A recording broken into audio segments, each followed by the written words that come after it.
You know, I've had the 100-year floods, or they called it, where the creek was running crazy and doing everything. But this one here, this one was the 1,000-year flood. Tonight, cleanup is underway across many parts of Arizona after severe flooding for the second time in just the past 2 weeks. Good evening, everyone. Welcome to West Coast Wrap. I'm Alex Savage. The neighboring towns of Miami and Globe, east of Phoenix, were once again hit by strong storms. It was just 2 weeks ago when 4 people died during flash flooding there, with many homes and businesses left damaged. Fox 10's Danielle Miller spoke with the mayors of both of those towns about the ongoing struggles they're facing. The water was this high coming over the bridge. Never in my life has that happened. Miami Mayor Gil Madrid shocked by what's happened to his hometown once again. This is a mess. All of the roads up around the neighborhood. It looks like they've been bombed. They're just wiped out. About 2 weeks ago, the Miami Globe area was hit by devastating downpours. Businesses and homeowners were starting to rebuild when the latest storm hit this weekend, now setting them back. Downtown Miami has been left a muddy mess. Madrid says it's been too much water, too quick. All of that coming from a big forest fire that we had 3-4 years ago.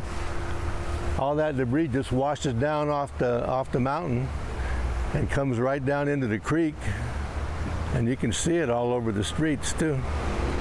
It's a mess. Globe is still cleaning up as well. Its downtown area got hit the hardest as well with the recent rain. Yesterday we saw rain in the morning. We're out since 5 in the morning, and our waterways were holding everything until about 9:30, and we got the rainfall from the mountains and our burn scar, and that came through our creeks, and it overran an area here just west of us on the highway, lightly flooded that area, shut the highway down temporarily, and then down the street here north of us, it ran over a bridge here for about 20 minutes. Globe Mayor Al Gamero says all of the businesses that were ruined by previous storms had a reopening date of November 1st. He's hoping they can stick with that after the weekend rain. Danielle Miller, Fox 10 News. And the Phoenix area also has been hit hard by flooding. Tonight, authorities believe they have located the body of a man who was swept away in floodwaters early yesterday morning.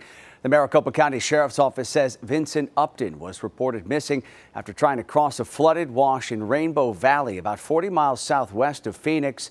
This area received well over an inch of rain. Search crews and Good Samaritans worked around the clock trying to find the missing man after they found his pickup truck totaled. We focus on the search and rescue aspect of it. We're always optimistic, but it was a pretty dangerous situation. Upton went missing after severe storms hit the region over the weekend, prompting a number of different water rescues. Well, tonight, people across the West are closely following the major developments today in the Middle East. That's where 20 people who had been held hostage by Hamas are now home with their families. All of the surviving hostages were released to Israel today in exchange for the release of nearly 2,000 Palestinian detainees. For the families, it's a day they've been waiting for more than 2 years now. But many Israelis are calling this a bittersweet moment.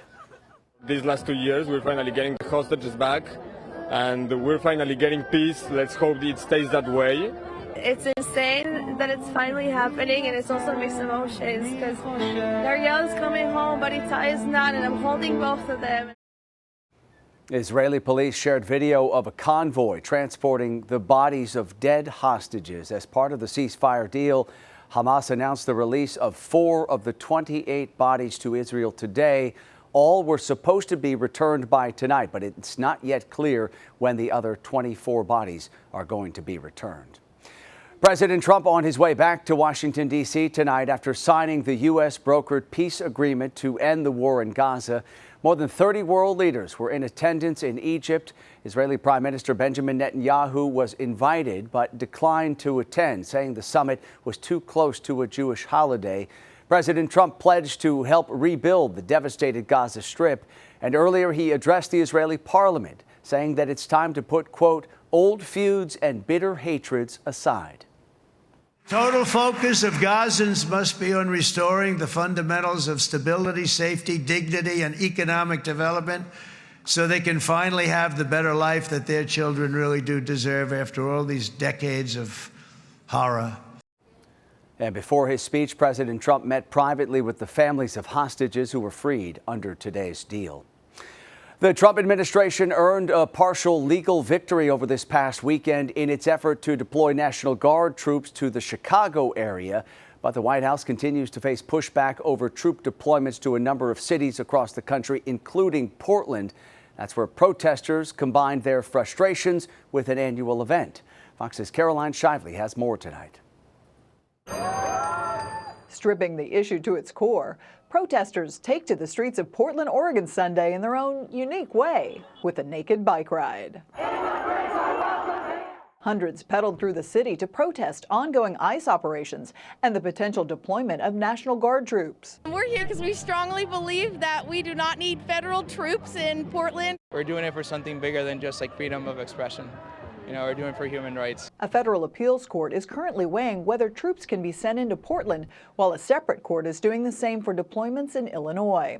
A court there ruled Saturday that soldiers can remain in the state and under federal control, but cannot be deployed to protect federal property or go on patrol. We've got to rely on the courts to do the right thing. I realize that sometimes that's risky business, especially when some have been appointed by Donald Trump. The court in Illinois did not address the larger question of whether President Trump has the authority to deploy the Guard. And the question comes down to, does a judge get to say, I disagree with the president's analysis of whether these objective tests have been met, like has there been an insurrection or an invasion, for example, or do the courts have to give deference to the president because he's the commander-in-chief? The pause on deployments in Portland and Chicago are temporary as courts continue to review the cases. In Washington, Caroline Shively, Fox News. All right, tonight at the U.S. Capitol in Washington, D.C., the government shutdown continues. It's now closing in on 2 full weeks with no agreement in place to fund the federal government. Republicans and Democrats continuing to blame each other as negotiations for a funding deal have reached a standstill on Capitol Hill. Health care has been the major sticking point in these negotiations. Democrats are holding out for legislation that will restore Medicaid cuts and continue to fund Affordable Care Act tax credits. Republicans are pushing for a temporary funding bill. And members of the GOP are claiming that Democrats want the government closed, pointing to a No Kings protest planned for this Saturday on the National Mall. Some big rally in Washington with all the far left groups, and Chuck Schumer and his friends want to appease them by saying, look, the government's still shut down. I have not heard anybody say that we can't do anything until the No Kings rally. The House remains out of session this week, but House Democrats will return tomorrow. They say they want to show they're ready to work. Also tomorrow, federal employees will be holding a rally to protest mass layoffs during the government shutdown. Turning now to Wall Street, and today the major indexes all rebounded after tanking on Friday. The Dow jumped today nearly 600 points. The S&P 500 and the Nasdaq also soared. The strong showing came after President Trump hedged his rhetoric on China after threatening a new round of tariffs. Those comments caused panic in the markets last week. And the future of trade between the U.S. and China remains up in the air tonight, although administration officials say they do remain committed to working out a deal. Fox's Edward Lawrence has more tonight from the White House. Stocks rallying on Monday after President Trump softens his tone on China. Friday saw a big sell-off when President Trump threatened a new 100% additional tariff on Beijing after China said it would curb exports of rare earth metals, critical components to building a range of technologies. This is China versus the world. They have pointed a bazooka at the supply chains and the industrial base of the entire free world. And, we're not going to have it. Sunday, the president sought to reassure investors, writing on Truth Social, "Don't worry about China, it will all be fine."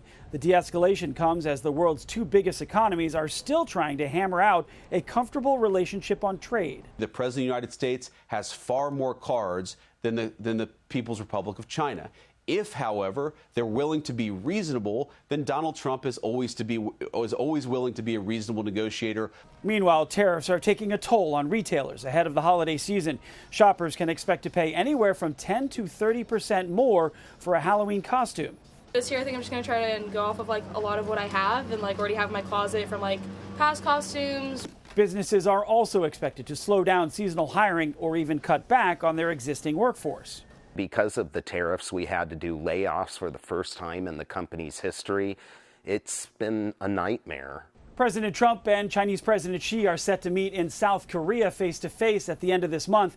Treasury Secretary Scott Bessent believes that meeting is still on. At the White House, Edward Lawrence, Fox Business. Still ahead tonight here on West Coast Wrap, a new candidate joins the race for mayor in Los Angeles, how he is trying to sway voters. Also divided on Proposition 50, why some argue this measure could silence the voices of people in some communities. And in weather, we are tracking some rain across parts of the West Coast, including in this spot. This is the Santa Cruz Mountains and the San Francisco, actually the Santa Cruz Beach Boardwalk, closer to the San Francisco Bay Area. We will update the West Coast Wrap forecast coming up. A new challenger is entering the 2026 Los Angeles mayor's race. Former LA Unified School District Superintendent and civic leader Austin Buettner announced his candidacy today, setting up a high-profile contest against Mayor Karen Bass. Buettner helped guide the city's schools through the pandemic. He says LA needs stronger leadership and plans to focus on public safety, housing, and basic services. We'll fight for what we need in Washington, but we need to solve our own problems. Fire hydrants that don't work are a metaphor for the failure of leadership in City Hall. Buettner's entry into the mayoral race comes as Mayor Bass is facing growing criticism, particularly over her handling of this year's devastating wildfires. In a statement, the mayor's campaign spokesman said that the Bass administration, quote, has proven it can deliver and had made significant inroads on homelessness and crime. Also in Southern California, elected officials gathered today to voice their opposition to Proposition 50, the redistricting measure on the ballot. The officials said that if it's approved by voters this November, the redrawing of congressional maps in the state will arbitrarily divide Asian communities across California. They argue that under Prop 50, voters in the eastern San Gabriel Valley and the western Inland Empire would be split into 3 districts, and they say this will disperse Asian populations, diluting the impact of their votes. Asian communities have spent decades fighting for fairness representation and to keep our neighborhood whole. Prop 50 risks undoing that progress our community fought for. Opponents of Prop 50 say that several Asian communities in San Diego will also be split if the measure passes in November, and they believe it will weaken their representation. Tonight, several people are recovering after being injured in a helicopter crash that happened in Huntington Beach over this past weekend. It was captured on cell phone video by many onlookers. That chopper came down Saturday along the Pacific Coast Highway, crashing into a row of palm trees and a staircase.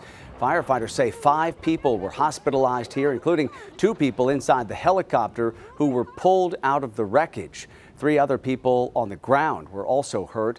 The victims' conditions have not been released by authorities. Authorities tonight still investigating why that helicopter went down. Tonight, police in Southern California are investigating an attack at a school today that left 3 staff members wounded. Authorities say the suspect is a former student. The attack happened this morning at the Switzer Learning Center in Torrance, outside of LA. It's a private special education school for K-12 students. Police say the suspect tried to stab a 4th person after stabbing those other 3 staff members. Police tonight have not identified a possible motive for that attack. Former USC football star and current TV analyst Mark Sanchez was released from the hospital over this past weekend and then briefly booked into jail on battery charges. Authorities accuse Sanchez of attacking a delivery truck driver in Indianapolis while he was intoxicated. Sanchez was stabbed several times during the confrontation. I talked earlier with TMZ about what the former NFL quarterback said as he left the hospital on his way to the jail to be booked. Cameras caught him leaving with his attorney. He didn't look in great shape. He was moving around pretty slowly, gingerly. Shockingly, he did talk to the local reporter when they asked him some questions. And essentially, he didn't say anything groundbreaking about the case. I mean, he's right next to his attorney. Obviously, they're not going to let him talk about an ongoing investigation. But he did say, he was very thankful to the surgeon for essentially saving his life. Authorities say that delivery truck driver suffered severe injuries in the attack. He has now filed a lawsuit against both Sanchez and Fox Corporation, where Sanchez works as a football analyst.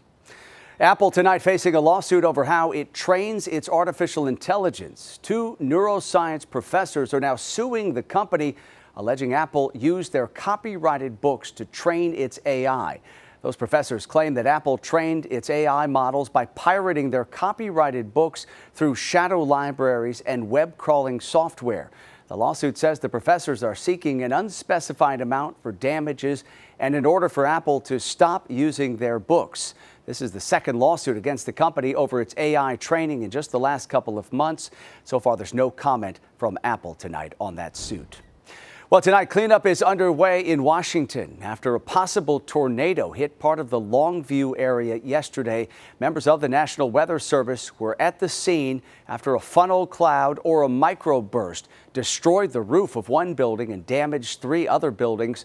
People were inside when that severe weather hit the area, but thankfully no one was hurt here. The National Weather Service said a wet microburst formed damaging straight-line winds that peaked at up to 85 miles per hour. Tonight, officials are still working to determine if this was, in fact, a tornado. And as we've been telling you, much of the Phoenix area has been dealing with a series of storms over the weekend and into today. The severe weather causing flight delays at Sky Harbor International Airport. Nearly 300 flights have been delayed throughout the day because of low clouds. Those delays are anywhere from 15 to 30 minutes. But of course, this all comes as nearby states, New Mexico and Texas, also were dealing with ground stoppages all throughout this weekend because of weather. All right, let's head to Northern California tonight and keep talking about the weather here because this is the scene at the Santa Cruz Boardwalk where we have seen steady rain across the entire region throughout the day. Let's bring in KTVU's chief meteorologist, Mark Tamayo, to let us know how long the wet weather is going to last across the west. Hey, Mark. Hi there, Alex. Yeah, that storm really impacting a good portion of California from the San Francisco Bay Area down toward Southern California. The rainfall will be ramping up. Now, in terms of the real intense rainfall, you can see Phoenix, a storm total over the past 3 days. In fact, nearly 3 inches of rainfall, and they have a flood watch that continues until 8 o'clock. Mountain Standard Time. As we push the maps around those, you can't see here. We talk about the advisories and the flood watches out for portions of central and southern California as that system does drop in from the north. And you can see right now, these are actually flood advisories for the Bay Area. A lot of them expire 8 o'clock this evening, but still a lot of coverage on the radar for this portion of the West Coast. In fact, as we back out the maps right now, you can see this circulation. So here you can't pick out the rain showers kind of moving out to the north and to the east of Phoenix. But here we have this system, this cool system moving into Northern California. That's the source of the rainfall for today. So here's a closer look at the radar imagery and look at all this action up in Northern California. Reports some heavy rainfall right around the San Francisco Bay Area down towards San Jose. And this on track to approach Southern California for tomorrow. This was the scene today in Phoenix, showing you 83 degrees, some cloud cover and some raindrops on this camera lens. In San Francisco, just lots of cloud cover, temperatures in the 60s. The rainfall, not a lot this morning, but really picking up into the afternoon hours. In fact, take a look at some of the rainfall totals for today. And these numbers really just adding up over the past 3 to 4 hours. San Jose, you can see over an inch of rain. Santa Rosa, 0.93, and San Francisco, 0.63. This was a scene in Seattle today with some sunshine there, as you can see here. A mixture of sun and clouds. A cool pattern, though. 58 degrees. Here's a setup where you can see the main action is closer to San Francisco and Los Angeles for tomorrow. More sunshine, though, clearing out for Seattle, also out toward Phoenix. They get a chance to dry out, and clear skies for the Denver area. Here's the forecast model. We talked about that circulation. Here's what's expected to do as it moves down toward the Central Coast. And by the way, out toward the Sierra, They actually have winter storm warnings in place. In parts of the Sierra, especially south of Highway 50, we could be talking about snowfall amounts on the order of 10 to 20 inches. So that's the setup for tomorrow with the main action out toward portions of California. Here is the forecast. As you can see, up towards Seattle, more sunshine tomorrow. San Francisco, the possibility of some scattered rain showers and still a leftover thunderstorm for your Tuesday. And then look what happens in Southern California. They have that rain cloud for Tuesday and possibly some thunderstorms. Looks like Phoenix, lots of sunshine, temperatures approaching the lower 80s. So nice forecast out toward parts of Arizona for tomorrow. But this has been an impressive system moving into parts of the West Coast. And it's on track to head towards Southern California for Tuesday. Yes, certainly a decent amount of rain. Okay, yeah. Mark, thank you. Coming up tonight here on West Coast Wrap, injuries piling up for the San Francisco 49ers. In our NFC West update tonight, we'll tell you how the team is trying to move forward after star linebacker Fred Warner suffered a season-ending injury. Also, the Seattle Mariners playing in Game 2 of the ALCS, just how close the team is to clinching the American League pennant and a spot in the World Series. All right, in tonight's NFC West update, 49ers star linebacker Fred Warner is out for the season after suffering a broken and dislocated ankle in yesterday's loss to the Buccaneers. Warner was having a tremendous season so far, in the early conversation for Defensive Player of the Year. And now after this injury on Sunday, he will need surgery to repair that ankle. Head coach Kyle Shanahan spoke earlier this afternoon about what it means to lose Fred Warner. It's hurting for him big time.